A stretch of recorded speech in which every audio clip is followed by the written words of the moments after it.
Alchemist group के पूरे भारत के निवेशक, कार्यकर्ता भाइयों और बहनों, एल्केमिस्ट और केडी सिंह एवं एल्केमिस्ट ग्रुप के विरुद्ध मेरे द्वारा किए जा रहे संघर्ष में पिछले 8 दिनों में जो प्रगति हुई है वह मैं आपको बताना चाहता हूं। 26/3/2021 को स्पेशल जज सीबीआई रॉज एवेन्यू नई दिल्ली में की अदालत में केडी सिंह की बेल का मामला लगा था, उसकी सुनवाई लगी थी। मैं अपने करीब 25 निवेशकों के साथ और अपनी पूरी टीम के साथ सुबह 10 बजे कानपुर से चलकर दिल्ली की अदालत में पहुंच गया। मैंने अदालत से बहस करने की इजाज़त मांगी। चूंकि अदालत मेरे तेवर पिछली तारीख में देख चुकी थी, इसलिए उन्होंने मुझे निवेशकों की तरफ से बहस करने का मौका नहीं दिया। हालांकि उस दिन बेल की तारीख बढ़ाकर 6/4/21 कर दी गई और केडी सिंह तिहाड़ जेल में 6/4/21 तक रहेगा, ऐसा निश्चित हो गया। मैंने कानपुर आकर स्पेशल जज सीबीआई के खिलाफ गंभीर शिकायत की तैयारी शुरू कर दी। क्योंकि भाइयों और बहनों, मुझे कुछ शक हो गया था कि सीबीआई कोर्ट केडी सिंह को बेल दे भी सकती है। इसलिए मैंने तकरीबन 500 पेज की, एनेक्शन मिला के करीब 5000 पेज की शिकायत सीबीआई कोर्ट के खिलाफ चीफ जस्टिस ऑफ इंडिया, प्रधानमंत्री भारत सरकार, कानून मंत्री भारत सरकार, वित्त मंत्री भारत सरकार, डायरेक्टर ईडी, डायरेक्टर सीबीआई, गृह मंत्री भारत सरकार, सेंट्रल विजिलेंस कमीशन,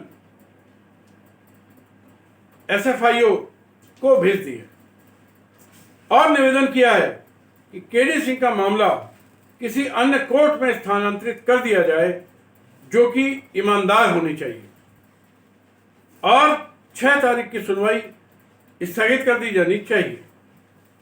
इसके अलावा केडी सिंह के सभी कंपनियों के खातों की फॉरेंसिक ऑडिट होना चाहिए और वो भी किसी ईमानदार ऑडिटर से, और केडी सिंह के और एल्केमिस्ट के सभी खाते फ्रीज कर दिए जाने चाहिए। तो बहनों भाइयों, आज ही एक समाचार आया है कि केडी सिंह एल्केमिस्ट की कंपनियों के सभी खाते सेबी द्वारा फ्रीज कर दिए गए हैं, यानी कि अटैच कर दिए गए। भाइयों और बहनों, इसी बीच 31 मार्च को केडी सिंह के खिलाफ आगरा की अदालत में, जहां पे एफआईआर के विरुद्ध चार्जशीट दाखिल हो गई है, उसकी सुनवाई होनी थी। मैंने अपने जूनियर्स को रिकॉर्ड के साथ वहां भेजा, लेकिन कोर्ट बेईमान निकली, कोई खास कार्रवाई नहीं हुई। ऐसा लगता है कि केडी सिंह ने कोर्ट को मैनेज किया है। हम आगरा कोर्ट के खिलाफ इलाहाबाद हाई कोर्ट के चीफ जस्टिस को शिकायत भेज रहे हैं। मेरा एक ही उद्देश्य है कि हिंदुस्तान की सभी अदालतों में जहां केडी सिंह और उसके पूरे गैंग के खिलाफ एफआईआर हो रही है, वहां पर की अदालतों से आजीवन कारावास की सजा का आदेश प्राप्त करूं और हो सके तो निवेशकों द्वारा की गई और एजेंटों द्वारा की गई आत्महत्या या असामयिक मृत्यु के आधार पर केडी सिंह को फांसी की सजा दिलवाऊं। 1 अप्रैल 2021 को केडी सिंह ने कानपुर की जिला जज की अदालत में प्रोडक्शन वारंट के विरुद्ध रिवीजन दायर किया करके तारीख लगवा दी। हम अपनी टीम के साथ वहां पर भी गए और बहस करी। परसों फैसला आ जाएगा और उम्मीद है कि केडी सिंह का रिवीजन खारिज हो जाएगा। अब अगर केडी सिंह किसी भी हालत में तिहाड़ जेल से छूटता है तो वह कानपुर की पुलिस के द्वारा हिरासत में ले लिया जाएगा और जेल भेज दिया जाएगा। इसीलिए प्रोडक्शन वारंट भेजा गया है। भाइयों और बहनों, मैं लगातार एक मिनट भी गवाए पिछले 2.5 वर्षों से केडी सिंह के खिलाफ जंग लड़ रहा हूं और जल्द ही सफल भी हो जाऊंगा। ऐसा नहीं है कि मुझे 2.5 वर्षों में कुछ उपलब्धि नहीं हुई। मेरे अथक प्रयासों से ही कानपुर कोतवाली की एफआईआर हुई, कल्याणपुर थाना में एफआईआर हुई, ईडी में मुकदमा इन्वेस्टिगेशन जारी हुआ, ईडी के द्वारा ही 250 करोड़ की संपत्ति जब्त की गई, ईडी के द्वारा ही मेरी शिकायतों के आधार पर केडी सिंह को गिरफ्तार किया गया, जो आज तक तिहाड़ जेल में है। मेरे प्रयासों से ईओडब्ल्यू की इंक्वायरी चल रही है और बहुत ही प्रगति पर है। इसलिए और जल्दी ही मेरे प्रयासों से जो उसने फर्जी लिक्विडेशन का आदेश प्राप्त किया है एलकेमिस्ट टाउनशिप में, वो भी रद्द हो जाएगा। तो मैं ये मानता हूं कि इस घनघोर भ्रष्टाचारी देश में बगैर रिश्वत खर्च किए हुए इतनी उपलब्धियां करना कोई कम नहीं है। ठीक है, समय लगता है।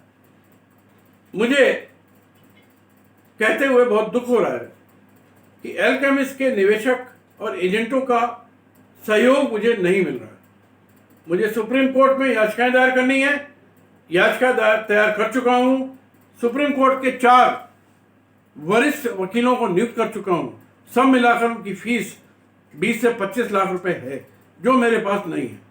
इसी बीच एक एजेंट श्री तापस बाकुली ने कलकत्ता से मुझे फोन करके कहा कि वहाँ एजेंट की 3 एसोसिएशन है जो मिलाकर 6 लाख देने को तैयार है।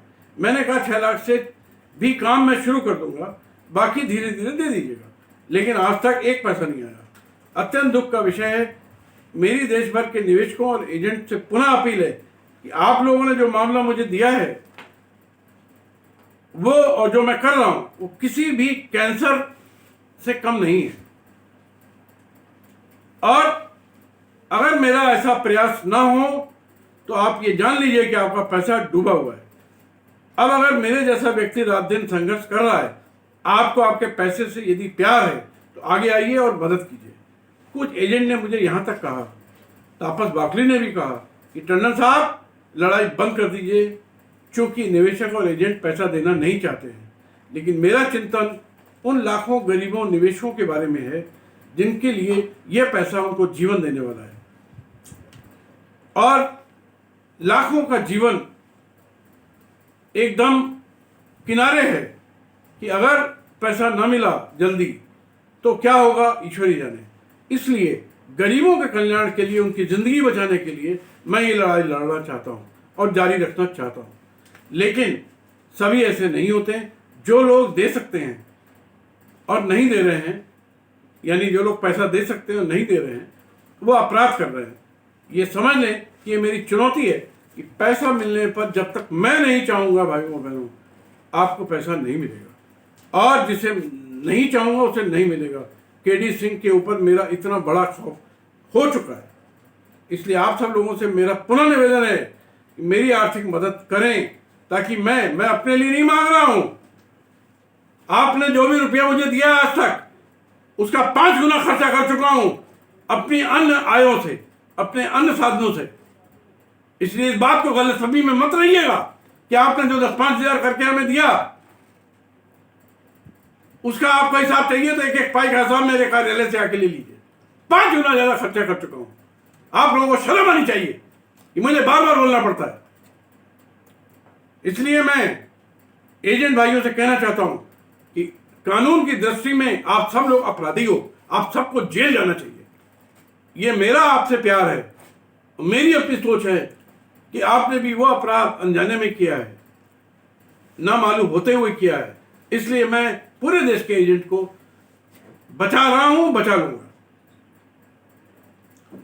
लेकिन अगर आप इसी तरह से असहयोग करेंगे तो ये लड़ाई बहुत ऊपर तक नहीं जा पाएगी। इस बात को आप समझिए। हाँ, एक बात और कि अगर आपको लगता है तालुकेदार कमेटी से या टाउनशिप के लिक्विडेशन के देवेंद्र सिंह से रुपया मिल जाएगा तो उसे ले लीजिए और मुझे बताइए, ताकि मैं बेवजह इतना कड़ा संघर्ष न करूं। पुनः आप सबसे निवेदन है कि इस बड़ी लड़ाई में आगे आइए और मुझे आर्थिक मदद दीजिए। आपका पैसा मैं ब्याज के निश्चित रूप से दिलवा कर ही दम लूंगा, ऐसा मेरा आपसे कमिटमेंट है। जय हिंद, जय भारत, जय मां भारती।